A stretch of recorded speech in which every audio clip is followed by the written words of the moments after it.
Ang sabi ni Palace Press Officer Claire Castro, the President is open to any dialogue to promote cooperation and the stability of democracy in the country. Hindi ako Paano ba yun? naniniwalang isang bagay ito na pwedeng pag-usapan sa loob ng isang silid na sarado ang pintuan. Impeachment court ang Senado. Prosecutor ang Kamara dito. Hindi ito bicameral conference committee na batas ang pinag-uusapan.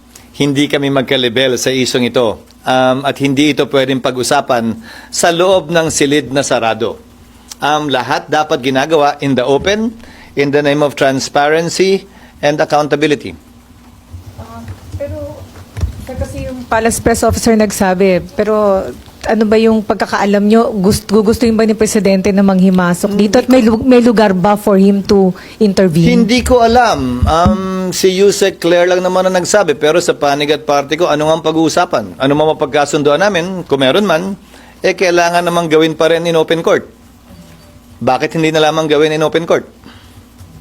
So, hindi kailangan ng dialogue, sir. Pleading Wala ako nakitang dahilan o rason kaugnay sa bagay na yan. Ulitin ko, ang proseso natin ay kung may hindi sang-ayon sa proseso ng Kamara o ng Senado, pwedeng iakyat sa Korte Suprema yan, which under our Constitution is the sole arbiter with respect to deciding what is legal and or illegal, what is constitutional and or unconstitutional.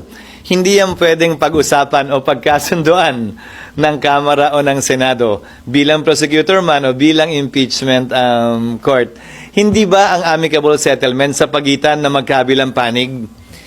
Walang amicable settlement sa pagitan ng korte at ng prosecution. Wala yatang ganun.